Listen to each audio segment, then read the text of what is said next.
Hello students, ये हमारा video है वृत्तों से संबंधित क्षेत्रफल पर। वृत्तों से संबंधित क्षेत्रफल में हम वृत्त से क्षेत्रफल देखेंगे और वृत्त में त्रिज्या खंड वृत्त खंड का कैसे कैसे क्षेत्रफल निकाला जाता है वो सब इस वीडियो में देखा जाएगा। ठीक, हम एनसीईआरटी से पढ़ा रहे हैं। एनसीईआरटी का फर्स्ट एक्सरसाइज इस वाले वीडियो में कवर किया जाएगा। उसमें जितने क्वेश्चन है उसमें जो अच्छे क्वेश्चन होंगे उसको हम बताएंगे आपको। आइए हम स्टार्ट करते हैं। पहले तो जान लेते हैं कि वृत्त क्या होता है। ठीक है, वृत्त क्या होता है? तो वृत्त उसे कहते हैं कि जो देखिए एक तल में किसी बिंदु द्वारा चले गए बिंदु पथ जो कि एक बिंदु से अचर दूरी पर यानी कि फिक्स दूरी पर स्थित हो। देखिए अब इसका कहने का मतलब क्या है? कहा है कि एक बिंदु पथ होगा यानी कि बहुत सारे एक बिंदु चलेगा। ठीक, फिक्स बिंदु से यानी कि एक फिक्स बिंदु से एक बिंदु पथ होगा। देखिए ये बिंदु पथ है, ठीक है। और कहा है कि ये एक अचर दूरी पर है यानी फिक्स दूरी पर होगा, यानी कि इससे ये दूरी यहाँ तक कि ये ये ये ये सब दूरियां बराबर होंगी आपस में। ठीक है, तो कहा है कि एक तल में चली गई किसी बिंदु का बिंदु पथ जो एक फिक्स बिंदु से अचर दूरी पर यानी कि फिक्स दूरी पर हो उसे वृत्त कहते हैं। तो वृत्त में देखिए ये फिक्स बिंदु क्या हो गया? ये फिक्स बिंदु हो गया सेंटर। सेंटर मतलब केंद्र, ठीक है, केंद्र हो गया। ये क्या हो गया? त्रिज्या। त्रिज्या मतलब रेडियस, त्रिज्या, ठीक है। अब देखिए ये त्रिज्या है। अब ये हो गया ये फिक्स बिंदु केंद्र, ये फिक्स दूरी क्या हो गया? त्रिज्या हो गया।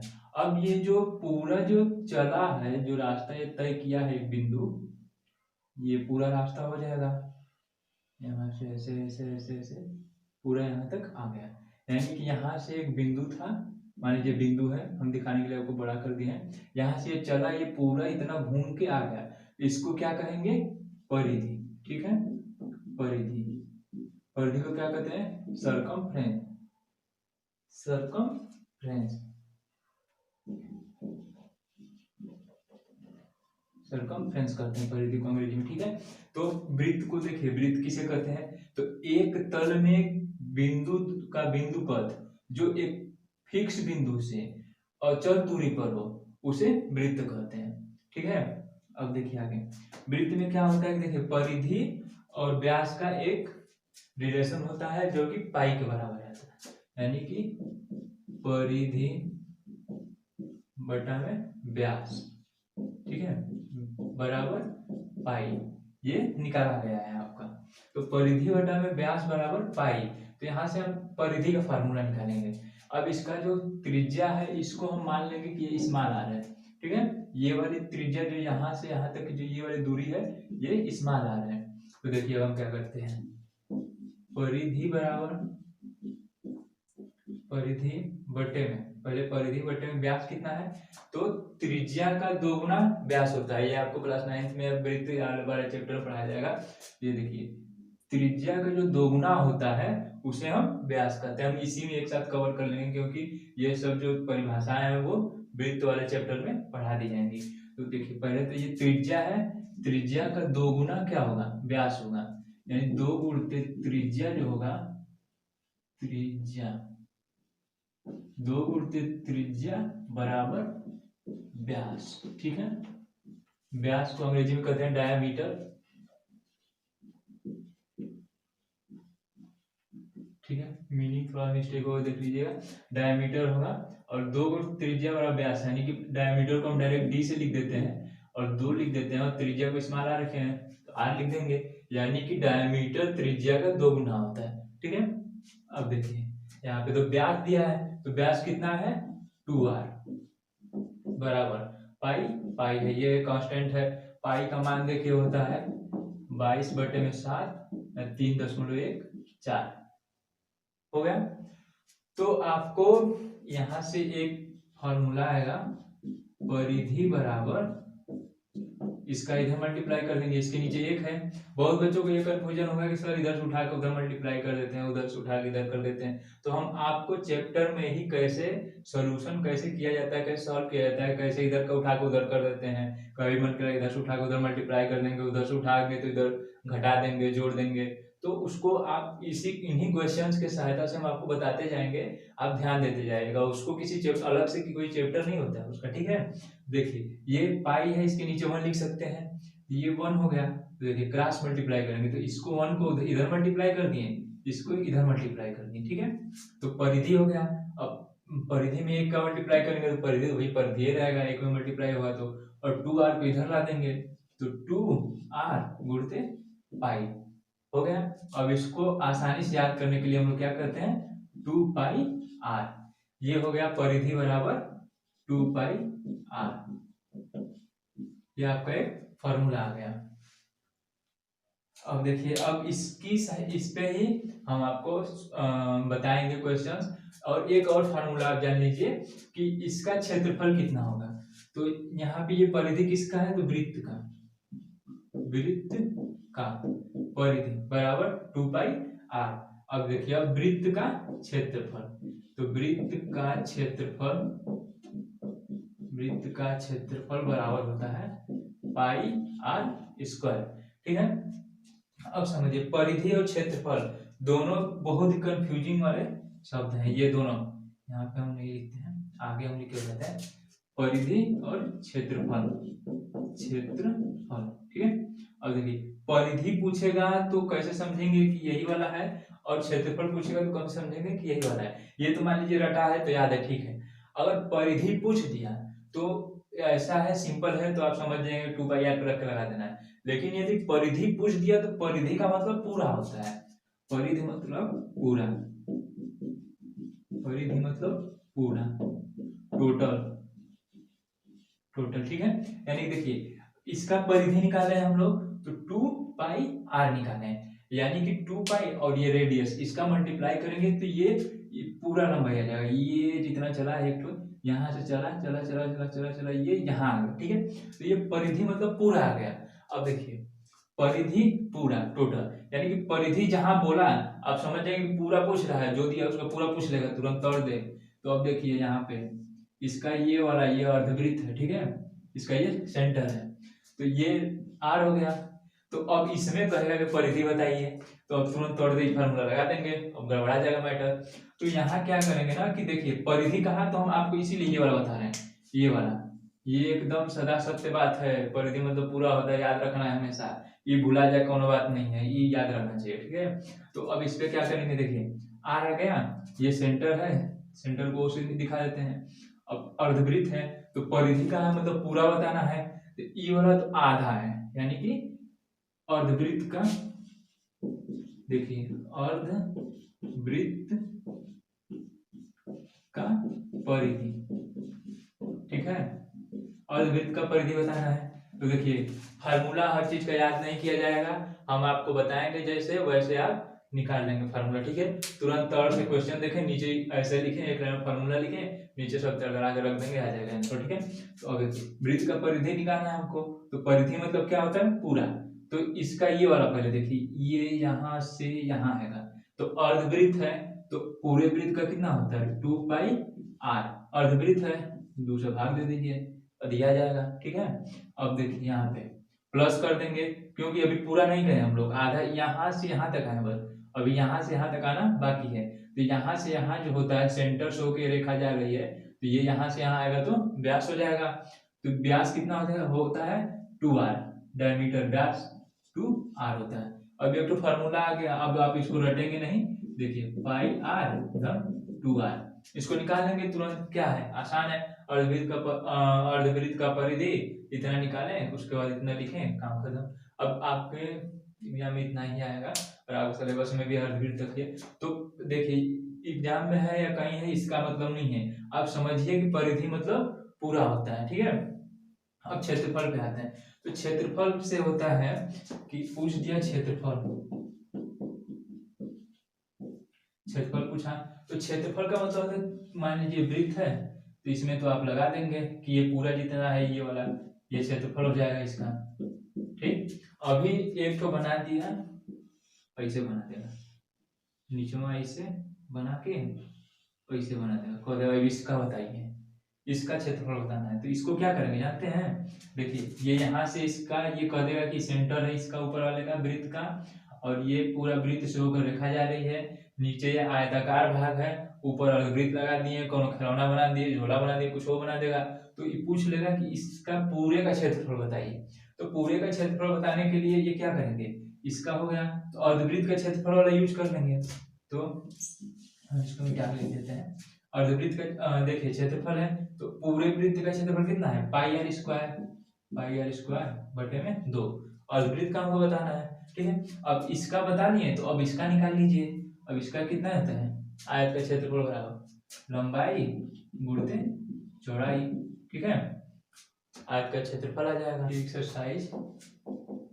एक्सरसाइज 12.1 का क्वेश्चन नंबर क्या है, पहला है, ठीक है।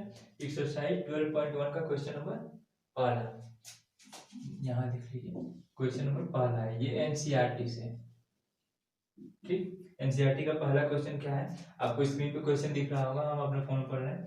दो वृत्तों की त्रिज्याएं क्रमशः 19 सेंटीमीटर और 9 सेंटीमीटर है, उस वृत्त की त्रिज्या ज्ञात कीजिए जिसकी परिधि इन दोनों वृत्तों की परिधियों के योग के बराबर है, ठीक है। तो अब क्वेश्चन को धीरे धीरे पढ़ेंगे हम और इसका फिगर बना देंगे। पहले हम क्वेश्चन पढ़ेंगे, इसका फिगर बनाएंगे, क्वेश्चन ऑटोमेटिक सॉल्व हो जाएगा। अब देखिए क्या कह रहा है, दो वृत्तों की त्रिज्याएं क्रमशः 19 सेंटीमीटर और 9 सेंटीमीटर है, यानी कि हमारे पास वृत्त कितना है, दो।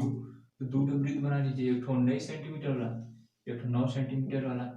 इसका यहाँ सेंटर है, ये त्रिज्या है, इसका 19 सेंटीमीटर आर दिया है और इसका आर दे दिया है 9 सेंटीमीटर, ठीक है। अब क्या, उस वृत्त की त्रिज्या ज्ञात कीजिए, यानी कि अब एक अलग वृत्त पूछ लिया। अब मान लीजिए कि एक अलग वृत्त बना लीजिए भैया। अब इसका कह रहा है कि उस वृत्त की त्रिज्या ज्ञात कीजिए, यानी कि उस वृत्त की त्रिज्या बताइए जिसकी परिधि इन दोनों वृत्तों की परिधियों के योग के बराबर है। अब इसमें क्या कहा है, जिसकी परिधि इन दोनों वृत्तों की परिधियों के योग के बराबर है। अब देखिए यहाँ पे इसको R1 लीजिए, इसको R2 लीजिए और इसको R ले लीजिए, ठीक है।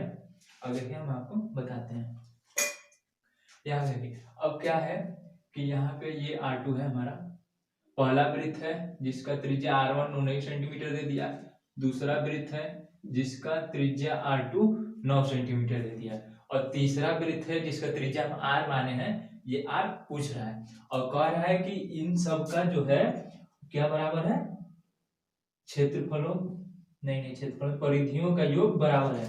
तो इन तीनों का हम परिधि लिखेंगे, इन दोनों का परिधि निकाल देंगे और बराबर किसके है, इसके, ठीक है। तो परिधि बराबर क्या होता है, पूरे वृत्त का परिधि लिखेंगे 2 पाई r 1, एक का परिधि हो गया। अब कह रहा है उसका इन दोनों का योग, यानी कि इन दोनों का जोड़। तो देखिए जोड़ का मतलब अब दूसरे का परिधि लिखेंगे 2 पाई r 2, कैसे, इसका त्रिज्या R1 है, इसका त्रिज्या R2 है, ठीक। बराबर कर दीजिए, कहा है बराबर है तीसरे वृत्त के, तो तीसरे का वृत्त कितना है 2 पाई r, हो गया। अब देखिए यहाँ पे जल्दी कैलकुलेशन करने के लिए क्या करेंगे, कॉमन ले लेंगे, यानी कि उसमें से जो कॉमन पद होगा उसको बाहर कर लेंगे, ठीक है। तो इसमें से देखिए, इसमें से 2 पाई कॉमन है, यहाँ से 2 पाई कॉमन ले लीजिए, तुरंत हड़बड़ी में 2 गुणित 22/7 गुणित R1 का मान नहीं रखना चाहिए। जल्दी करने के लिए देखिए, क्वेश्चन जल्दी करने के लिए और कम गुणा भाग करने के लिए पहले देख लीजिए कि कौन कौन सा पार्ट कॉमन है, कौन दोनों तरफ से कट सकता है। मान लीजिए पाई रखेंगे, 22/7 करेंगे, फिर 22 में 7 का भाग देंगे, गुणा करेंगे, तो उससे क्या हो जाएगा, लंबा क्वेश्चन हो जाएगा। देखिए अब 2 पाई हम बाहर ले लिए, तो यहाँ आ गया R1 धन के साथ, यहाँ से 2 पाई बाहर निकला तो R2। अब इसके साथ ही हम आपको कॉमन लेना है, बताते हैं, ठीक। कॉमन कैसे लिया जाता है, मान लीजिए दो पद है, तो दोनों पद में कॉमन का मतलब होता है दोनों में समान कौन कौन सा है, तो दो समान है, इसमें पाई समान है, कहा देखिए इसमें 2 है पाई है, इसमें भी 2 है पाई है। R1 इसमें अलग है, R2 अलग है, कहा से देखिए R1 बड़े वाले वृत्त का है, R2 छोटे वाले वृत्त का है। तो R1 अलग है R2 अलग है, तो ये तो समान नहीं हुए। तो जो समान होगा उसी को बाहर निकालेंगे, तो उसी को कहेंगे कॉमन ले रहे हैं हम। तो कॉमन कितना ले लेंगे, 2 ले लेंगे, पाई ले लेंगे, बीच में बच गया R1 धन R2। अब बराबर के साथ कर देंगे 2 पाई R, ठीक है। और देखिए 2 पाई 2 पाई, तो इसको जब इधर लाएंगे हम आपको पूरा दिखा देते हैं। 2 पाई बटे में 2 पाई इसका R1 धन R2 बराबर R, ठीक है। ये होगा, देखिए होता तो ये है, ऐसे आता है, तब ये तीसरी लाइन भी हम लिख देते हैं। तीसरी लाइन लिख देते हैं R1 धन R2 बराबर R, ये आ गया। अब देखिए ये वाली लाइन आप डायरेक्ट लिख दीजिए। यदि आपको बस समझाने के लिए लिखें, क्योंकि हम कहें ना आप क्वेश्चन के माध्यम से, प्रश्न के माध्यम से ही समझा पाएंगे कि ये कैसे इधर हो जाता है, कैसे कट जाता है, कैसे भाग जाता है, कैसे इधर उधर घट जाता है, कैसे उधर जाता है जुड़ने लगता है। तो वो सब हम आपको प्रश्न के माध्यम से ही समझा पाएंगे। देखिए इधर से इसको लाए तो इसके पूरे नीचे एक, इसके पूरे नीचे एक है, तो हम इसको पूरे को इधर ना भेजेंगे, क्योंकि हमको आर का मान निकालना है। तो हमारे लिए आसानी ये होगी कि आर को इधर ही रखें और अकेला कर लें उसको एक तरफ, और इसको बाकी को इधर भेज दीजिए भाग में, ठीक है। तो इसका क्रॉस मल्टीप्लाई होगा, यानी इसे तिर्यक गुणन करेंगे। तो देखिए इसका एक ऊपर गुणा हो जाएगा और 2 पाई का नीचे गुणा हो जाएगा, यानी कि अंश में है तो इसका हर में गुणा हो जाएगा, ये हर में है तो इसका अंश में गुणा हो जाएगा। तो ऐसे कर दिए हम। तो देखिए ये वाला आ गया। अब यहाँ पे कितने लोगों को कंफ्यूजन हो जाएगा, तो हम इसको भी ऊपर लिख देते हैं। एकदम अच्छे से बेसिक भाषा में, आसान भाषा में समझा रहे हैं, सभी लोगों को समझ में आ जाएगा। अब देखिए 2 पाई है, तो ये ऊपर था, इसके नीचे आ गया, ये 1 ऊपर वाले में नीचे आ गया। अब देखिए इधर का आर रह गया, कहा से कि हमको आर ज्ञात करना है, तो आर इधर छोड़ दिए, इधर 2 पाई R1 धर R2 बटे में 2 पाई। अब 2 पाई से 2 पाई क्या होगा, भाग दिया जाएगा, एक भाग में भाग दिया जाएगा। तोड़ के काट देते हैं, देते हैं, काट दिए तुरंत, तो उन्हें चाकू फरसा नहीं चलाना है, ठीक है। यहाँ पे भाग दिया जाता है, तो भाग देंगे तो यहाँ 1 बच जाएगा, 1 बार में कट जाएगा और इतना बचा रहेगा। तो ये बचा रहेगा, तो इसके आगे 1 लिखने का कोई मतलब तो है नहीं, कहाँ से 1 में गुणा करेंगे तो सारा 1 खत्म हो जाएगा, तो इसको छोड़ दीजिए, ठीक है। अब यहाँ से ये पूरा R1 है, R1 धन R2, ये इतना आ जाएगा। यहाँ से अगर यदि आप जानते हैं कि 2 पाई से 2 में भाग दिया जाएगा, या इसको ऐसे ऐसे कर देते हैं, काट दिया जाता है, आसान भाषा में क्या बोलेंगे, काट देंगे, तो ये दोनों बराबर तो कटा गया। तो इस वाले लाइन के बाद आप डायरेक्ट ये वाली लाइन लिख सकते हैं, लेकिन आपको ये बात जाननी जरूरी है, ठीक है। आप ये सब काम परीक्षा में कर लेंगे, इस लाइन को नहीं लिखेंगे तभी भी काम चल जाएगा। लेकिन आप यदि अभी पढ़ रहे हैं, इसको लिख लीजिए, एक बार 2 बार ऐसे लगा लीजिए, फिर एग्जाम में आपको ये वाली लाइन लिखने की जरूरत नहीं पड़ेगी, आप इसको लिखे बिना ही यहाँ पहुंच जाएंगे। अब यहाँ के आगे देखिए क्वेश्चन कैसे हल करते हैं। अब देखिए R1 कितना दिया है, 19 सेंटीमीटर दिया है, R1 लिख लेंगे 19 सेंटीमीटर धन R2 कितना दिया है, 9 सेंटीमीटर, लिख लीजिए 9 सेंटीमीटर बराबर R। अब देखिए 19 और 9 कितना हो जाएगा, 28 सेंटीमीटर बराबर R। ये आपका सीधा लिख देते हैं 28 सेंटीमीटर, ये आपका क्या हो गया आंसर। अब देखिए इतना देर तक हमको क्वेश्चन बताना पड़ गया क्योंकि हम इसमें आपको समझाने लगे, नहीं तो देखिए यहाँ से ये परिधि वाला सूत्र लिखे, दोनों का परिधि जोड़े, तीसरे के परिधि के बराबर किए। अब दोनों का परिधि में से ऊपरे वाले में से 2 पाई कॉमन ले लिए, 2 पाई से 2 पाई कट गया, और 2 पाई से 2 पाई कटा, तो ये वाला लाइन मिटा नहीं रहे इसको, यहाँ से डायरेक्ट हम यहाँ लिख देते, यहाँ से रख के तुरंत आसान से आ जाता है आंसर। लेकिन आपको ये बताना जरूरी था कि ये इधर आएगा और इधर से इधर भाग जाएगा, तब इसका मान 1 होगा, तब ये इसमें 1 का गुणा होगा, तो यहाँ पे इतना बचेगा और इधर R बच जाएगा, ठीक है। तो आप इसको एक बार अपने से कर लीजिएगा। और अब दूसरा एनसीईआरटी का क्वेश्चन नंबर दूसरा है, 12.1 का क्वेश्चन नंबर दूसरा है। 2 वृत्तों की त्रिज्याएं क्रमशः 8 सेंटीमीटर और 6 सेंटीमीटर है। पहले हम एक वृत्त बनाएंगे, इसका त्रिज्या R1 है जो 8 सेंटीमीटर दिया है, फिर क्या कहा है और 6 सेंटीमीटर है। दूसरा वृत्त है, इसका त्रिज्या R2 है और 6 सेंटीमीटर, ठीक है। अब क्या करें, उस वृत्त की त्रिज्या ज्ञात कीजिए जिसका क्षेत्रफल इन दोनों वृत्तों के क्षेत्रफल के योग के बराबर है। इन दोनों का क्षेत्रफल निकालिए, बराबर है किसके, तीसरे वृत्त के जिसका त्रिज्या R है। इसका क्या निकालना है हमको, जिसका क्षेत्र, उस वृत्त की त्रिज्या ज्ञात कीजिए जिसका क्षेत्रफल इन दोनों के क्षेत्रफल के योग के बराबर है। देखिए अब देखिए पहला वाला हो गया, ये सब आपको परीक्षा में ई प्लस और बराबर नहीं करना, ठीक है। आप यहाँ पे डायरेक्ट लिखेंगे हल, ठीक। यहाँ से बनाएंगे दो ठो वृत्त, एक वृत्त का r1 त्रिज्या ले लेंगे जिसका 8 सेंटीमीटर दिखा देंगे, दूसरे का r2 लेंगे 6 सेंटीमीटर दिखा देंगे। तो हम इसको यहाँ पे आपको समझाने के लिए किए हैं कि इसका क्षेत्रफल धन इसका क्षेत्रफल और बराबर हो जाएगा इसके क्षेत्रफल के। यही क्या कहा है सवाल में, कंडीशन दिया है हम लोग, यही शर्त दिया है। तो देखिए पहले का क्षेत्रफल लिखेंगे, वृत्त का क्षेत्रफल तो pi r square, pi r square 1 का, पाई r1 का स्क्वायर धन पाई r2 का स्क्वायर बराबर हो जाएगा तीसरे के पाई r का स्क्वायर। अब हमको निकालना क्या है, r निकालना है। अब यहाँ देखिए, यहाँ से पाई बाहर लिए, दोनों में हम कहे आपको कि पहले देख लेंगे कॉमन है कि नहीं, पाई को बाहर निकाल लेंगे, 22/7 रखना नहीं पड़ेगा, उधरियों पाई बाहर जाएगा, पाई आ गया, r1 स्क्वायर हो गया धन r2 स्क्वायर हो गया बराबर हो गया पाई r स्क्वायर। अब देखिए पिछले वाले क्वेश्चन में हम आपको समझाए थे, ये इधर आएगा और इधर से भाग दिया जाएगा एक बार में, तो यहाँ पे 1 बच जाएगा, हम यहाँ से डायरेक्ट काट देते हैं, ठीक। ये वाला गया इस वाले से, ठीक। तो यहाँ पे आया r1 स्क्वायर धन r2 स्क्वायर बराबर r का स्क्वायर। अब देखिए r1 कितना है 8 सेंटीमीटर, तो यहाँ लिख देंगे 8 का स्क्वायर धन r2 कितना है 6 सेंटीमीटर, तो 6 का स्क्वायर लिख देंगे बराबर कर देंगे r के स्क्वायर के। अब 8 का स्क्वायर कितना होता है, 8 का वर्ग 64 धन 6 का वर्ग 36 बराबर r का स्क्वायर। ऐड करेंगे जोड़ेंगे 100 बराबर r स्क्वायर। अब हमको r स्क्वायर तो निकालना नहीं है, हमको निकालना कितना है r। तो r निकालने के लिए क्या करेंगे, घातांक में आपको एक रूल पढ़ाया गया होगा कि a स्क्वायर बराबर b होता है, ठीक। तो a बराबर क्या कर देते हैं कॉलोनी में b, यानी कि b का पावर 1/2, इधर पावर 2 है तो इधर पावर लाएंगे तो उसके नीचे 1/2 हो जाएगा। ये आपको सहायता के लिए बता देते हैं, यहाँ पे तो हम इधर लाके बस ये इतना याद रखिएगा कि इधर ये वाला ये इधर है, a स्क्वायर बराबर b है, तो a बराबर कॉर्नी में b कर देंगे तो a का मान आ जाएगा, ठीक है। तो अब देखिए r स्क्वायर हम सीधा लिख लेते हैं, इसको r स्क्वायर बराबर 100 कर देते हैं।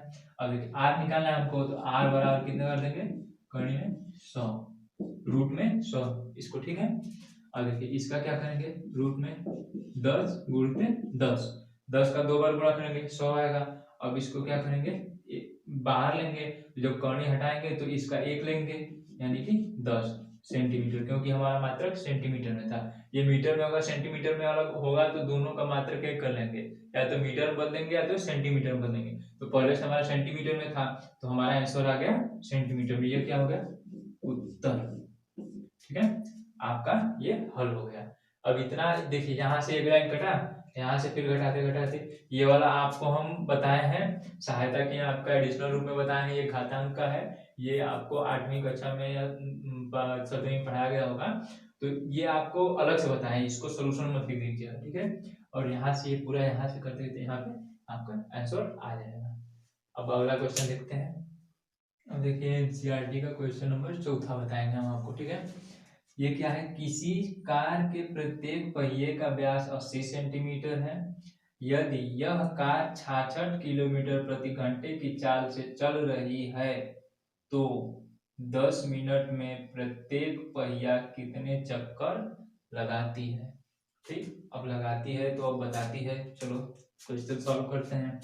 क्या कहा है कि प्रत्येक पहिए का व्यास, एक तो पहले गाड़ी बनाएंगे, 4 पहिया होगा, कार बोला भैया, कार का जो व्यास है पहिए का, ये हमारा कार है, ठीक। कार गड़बड़ा गया यार, ये तो हाथी बन गया, ये कार है हमारा, ठीक है। अब देखिए इसके पहिए का व्यास 80 सेंटीमीटर दिया है, ये व्यास व्यास यानी कि डायमीटर d बराबर 80 सेंटीमीटर, क्या कहा है, प्रत्येक पहिए का व्यास 80 सेंटीमीटर है। ठीक है, यदि कार 66 किलोमीटर प्रति घंटा के चाल से चल रही है, 66 किलोमीटर प्रति घंटा यानी कि 66,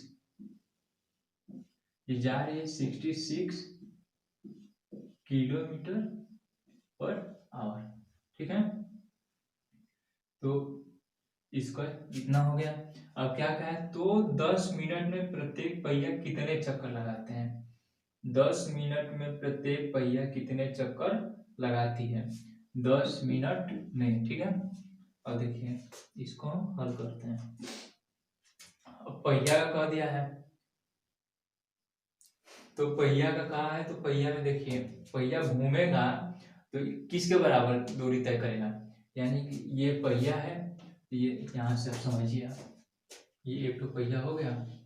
मान लीजिए कि ये रास्ता है, एक पहिया को हम ले संभाल रहे हैं, मतलब समझा रहे हैं। मान लीजिए इसका अगला निकाल लिए हम, ठीक, अगला एक तो पहिया निकाल लिए, उसको अब यहाँ पर रख लिए। अब देखिए समझिए, यहाँ से ये पहिया चलना शुरू किया, तो ये ऐसे ऐसे ऐसे ऐसे करके यहाँ आएगा, आते आते फिर ये एक बार जब यहाँ से उठ के जब एक बार यहाँ आके यहाँ लग जाएगा, यानी कि ऐसे घूमते हुए जब एक बार और यहाँ टच हो जाएगा तो इसका एक चक्कर पूरा हो जाएगा। यानी कि देखिए कोई चीज नहीं है दिखाने के लिए, देखिए यहाँ से इसको पकड़े और यहाँ से इसको मिटा दीजिए। ठीक, इसका पूरा ये एक राउंड लगाएगा, ये ऐसे ऐसे ऐसे, ये कितना हो जाएगा, इसको खोल के फैला देंगे हम, ये इसके ऊपर इतना दूर तक आ जाएगा, जो गोल था वो लंबे में आ जाएगा, तो यानी कि ये अपने परिधि के बराबर चलेगा।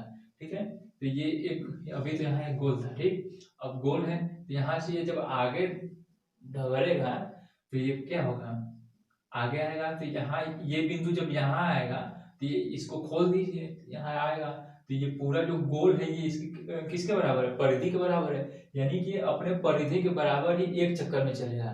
तो हम निकाल लेंगे कि एक चक्कर में कितना चलेगा, और उसका निकाल लेंगे कि 10 मिनट में कितनी दूर जाएगा, और जितनी दूर जाएगा उतने में इसका एक चक्कर भाग दे देंगे, तो उतनी बार क्या करेगा, पहिया घूम जाएगा एकदम, यानी कि नाच जाएगा।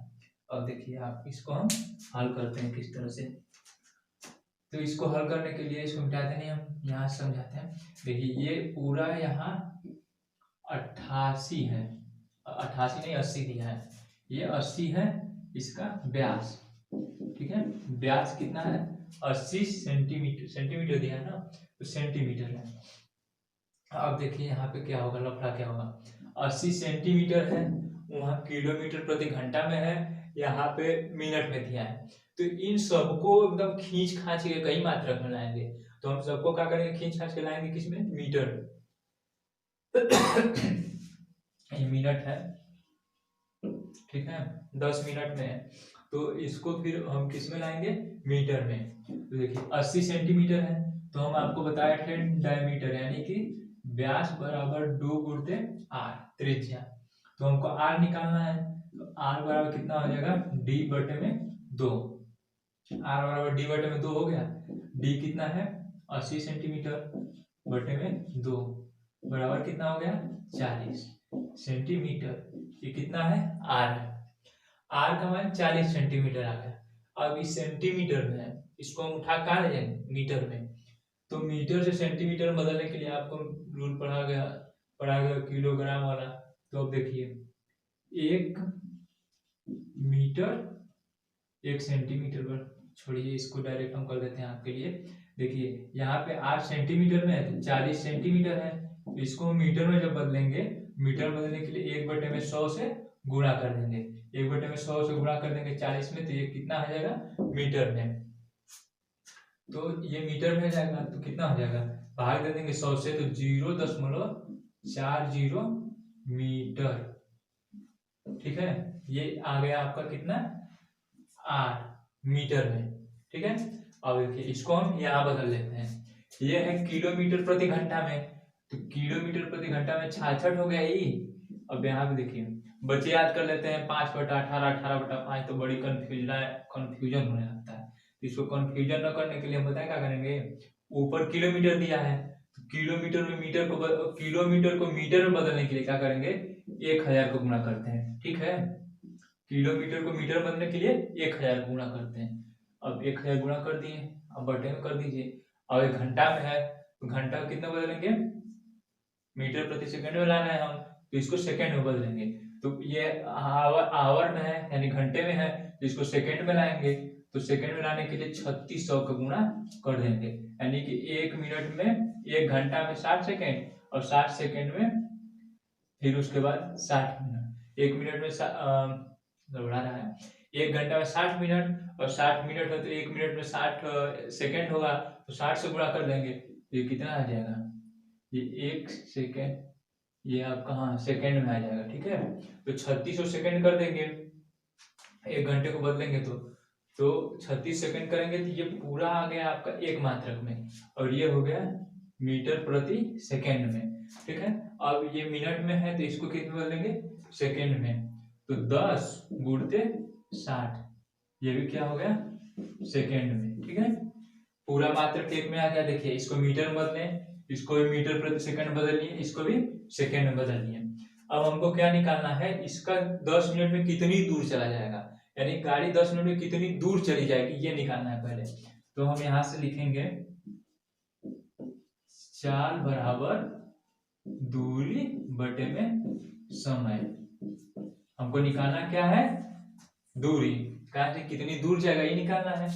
तो चाल गुणते समय बराबर क्या हो जाएगा, दूरी। ठीक, अब दूरी निकालना है हमको, चाल कितना दिया है 66 गुणते 1000 बटे में 3600, वहीं पे गुणा मत कीजिए, यहाँ पे ला कर रखिए, फिर कुछ कटेगा पिटेगा, लास्ट में अपना सब हल कर लीजिएगा। ये दे दिया क्या आपका चाल, समय कितना है 10 गुणते 60, ये सेकंड में है, ये कितना आ गया, ये दूरी आ गया आपका, ये दूरी आ गया। टाइम बचाने के लिए देखिए तुरंत गुणा मत करने लगिएगा, वहीं यहाँ पे ला के रखिए, अभी जब कई बार काटे पीटेंगे ना सब एकदम खत्म ही हो जाएगा। तो इसका दूरी आ गया। अब हम इसका परिधि निकालेंगे, तो परिधि निकालेंगे, इसके बाद यहाँ से हम यहाँ सॉल्व कर रहे हैं। ठीक, तो परिधि निकालेंगे, तो वृत्त का परिधि बराबर क्या होता है, लिख देते हैं वृत्त का परिधि, वृत्त का परिधि बराबर होता है 2πr, 2 गुणते पाई को पाई रहने दीजिए, आर का मान कितना है 0.4 सेंटीमीटर, तो गुणे कर दीजिए 0.4, 0 लिखिए या ना लिखिए उसका कोई फर्क नहीं पड़ेगा आगे फिलहाल। ठीक, 0.4 सेंटीमीटर हो गया। अब इसका परिधि आ गया और इसका दूरी आ गया, तो हम आपको क्या बताते हैं कितना चलेगा, तो कितना चक्कर निकालना है, पहिया कितना चक्कर चलेगा, तो पूरा दूरी चलेगी गाड़ी जो वो, और उसके परिधि ऐसे कर देंगे तो ये चक्कर आ जाएगा। ठीक है, तो देखिए दूरी आ गया हमारा, तो यहाँ हम डायरेक्ट चक्कर लिखते हैं, कितने चक्कर चलेगा, तो कितना चलेगा, दूरी आ गया, तो दूरी 66 1000 का बटे में 3600 गुणे 10 गुणे 60 पूरे के बटे में। ठीक, इसको ध्यान दीजिएगा, 2 गुणते, ये कितना पाई का मान 22 बटे में 7 गुणते, इस 0.4 क्या कर देंगे 4 बटे में 10, ये दशमलव का सामान्य नियम है, इसको आप पढ़ लीजिएगा। जैसे ये 0.4 है तो इसको हम लिख सकते हैं 4 बटे में 10, क्योंकि दशमलव के बाद एक ही अंक है, यदि ये 0.03 होता तो इसको लिखते 3 बटे में 100, और यदि 0.30 होता तो इसको हम 3 बटे में 10 लिखेंगे। ठीक है, ये जीरो कोई महत्व नहीं है, इसके बाद कितना हो जीरो आप लगा सकते हैं। ठीक, लेकिन जीरो होगा तो ये जीरो रहेगा तो यहाँ जीरो आएगा।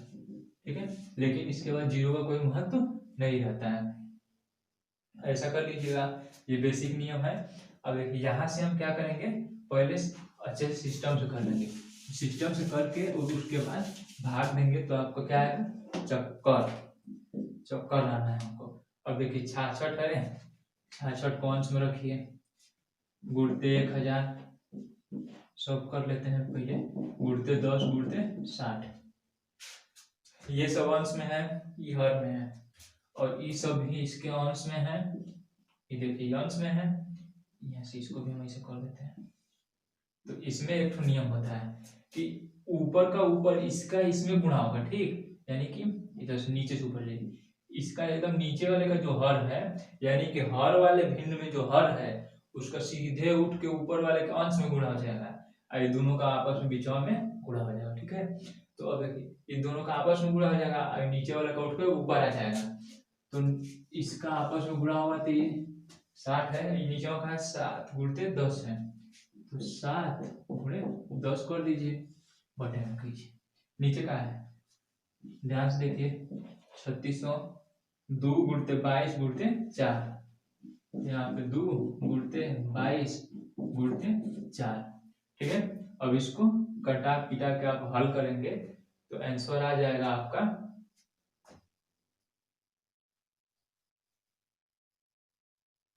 इसको आप देखिए यहाँ से इसको आप गुणा करके हल करेंगे, आपका काटने पीटने का नियम बता देते हैं, कोई एकदम तड़तड़ा के काटते हैं। देखिए ये 22 है, इसको 22 से इसको 3 बार में काट दीजिए, कट गया। अब इस 60 है, इसका पहले 2 जीरो है, इन दोनों जीरो को इसका 10 और इसका 10 से काट दीजिए, ये कट गया। अब यहाँ 60 है तो यहाँ से 6 से काटेंगे तो ये 10 बच जाएगा, और ये 6 बच जाएगा, गलत लिखे, 6 बार में ही कट गया। अब यहाँ 10, यहाँ 6, यहाँ 3 है, यहाँ 3 से इसको काटेंगे तो ये 2 बार में कटेगा, फिर यहाँ से 2 से इसको काट देंगे तो ये 5 बार में कट जाएगा, और ये काट पीट हो रहा है। अब देखिए ध्यान से करेंगे, नहीं तो आप यदि यहाँ ध्यान से नहीं करेंगे तो आंसर पक्का गलत हो जाएगा। यदि आपको ऐसा झमेला लग रहा है तो इसको यहीं पे हल कर लीजिए, इसको यहीं पर हल कर लीजिए, इसको तो हल कर ये लिए हैं और इसको भी हल कर लीजिए, तब एक बैक ला एकदम मना उठा के पटक दीजिए इसी में, तो भी आ जाएगा आंसर। तो आप ऐसे कीजिए, देखिए 1000 हो गया। अब इसको आप स्टेप पर स्टेप नीचे लिखते जाएंगे, कितना बचा है, 2 बचा नीचे, 4 बचा। और देखिए ये 8 है, तो 8 से इसमें भाग दे दीजिए डायरेक्ट, हम नीचे लिख लेते हैं। देखिए 1000 बचा, यहाँ से कितना बचा, 5 बचा, 7 बचा, नीचे कितना बचा है, 2 है कि ना हो, 3 गुना 6, 2 पे 6 सीना है, ये 2 है, 2 गुणते 4, ठीक, 4 गुना के 8। और देखिए 8 से इसमें भाग दे दीजिए, तो कितना जाएगा, 8 का 8, 2 बचा, 8 गुना 16, 8 बचे 40, 125 बार में गुणते 5 गुणते 60, इसको करेंगे तो आपका आंसर आएगा 4375, इसको गुणा करेंगे कितना आंसर आएगा, 4375, चक्कर आएगा ये आंसर, याद है आपको, उत्तर, ठीक है, 4375 आपका आंसर है। यानी कि पहिया 10 मिनट में 10 मिनट में 4375 बार ऐसे ऐसे करके घूम जाएगा। यानी कि देखिए यहाँ से ऐसे घूमना शुरू करेगा और ऐसे ऐसे घूमते घूमते घूमते घूमते कितनी बार घूम जाएगा, 4375 बार घूम जाएगा 10 मिनट में, ठीक है। तो आपको इतना आंसर आ गया इसका। यहाँ से पहले हम सबका जो मात्रक है उसको 1 किए हैं, 1 करने के बाद फिर यहाँ से हम हल करना शुरू किए, ठीक है। देखिए यहाँ से, अब यहाँ से आप हल करना चाहते हैं तो इसको डायरेक्ट यहाँ कर लीजिए, या तो लास्ट में लाके करेंगे तो आप यहाँ से यदि भूलते नहीं है तो आप सही से कर जाएंगे आंसर, ठीक है। नहीं तो आप यहाँ से हल कर लीजिए, फिर यहाँ से हल कर लीजिए, तो गुणा भाग तो थोड़ा ज्यादा करना पड़ेगा, लेकिन ये रहेगा कि एक बार यहाँ करेंगे कुछ दशमलव में शायद आ जाए, यहाँ करेंगे कुछ दशमलव में आ जाए, यहाँ दशमलव में आइए गया है, तो इससे ये होगा ना कि दशमलव दशमलव में आ जाएगा, यहाँ फिर दशमलव में आ जाएगा, तो इसे बहुत जगह दशमलव हो जाएगा, तो दशमलव इधर उधर होता है तो गड़बड़ा जाता है। अब यहाँ से पूरा कर लिए, यहाँ पे 22 से ही कटा दिए, ऐसे ऐसे करके सुटेबल हो जाता है, थोड़ा सा अच्छा कट जाता है। और ऐसे आप काट पीट करके मत लिखिए, आप यहाँ भाग दे के कर दिए, रफ काटे तो कर लीजिए। अब यहाँ पे सब जो हम काटे पीटे उसको मत कीजिए, यहाँ से इसे भाग दे के रफ काट करके फिर इस लाइन के बाद इस लाइन को लिखिए, ऐसे काटेंगे पीटेंगे ना तो एग्जामिनर समझ नहीं पाएगा, तो एक ही स्टेप पे 1 नंबर काट सकता है, ठीक। तो यहाँ से इसको लिखिए, इसको लिखने के बाद इस स्टेप को लिखिए, फिर गुणा करिए और आंसर लिख दीजिए, ठीक है। अब देखिए अगले वाले वीडियो में हम आगे का बताएंगे 12.2 का एनसीईआरटी के बेसिस पे होगा। और देखिए इस पे जो होगा हमारा डिस्क्रिप्शन में लिंक होगा, टेलीग्राम ग्रुप होगा, टेलीग्राम ग्रुप को ज्वाइन कर लीजिएगा। फिर उसके बाद हमारा इंस्टाग्राम होगा, उस पर फॉलो कर लीजिएगा। अगर वहाँ आप मैसेज कर क्वेश्चन पूछेंगे तो वहाँ भी हम आपका आंसर दे देंगे।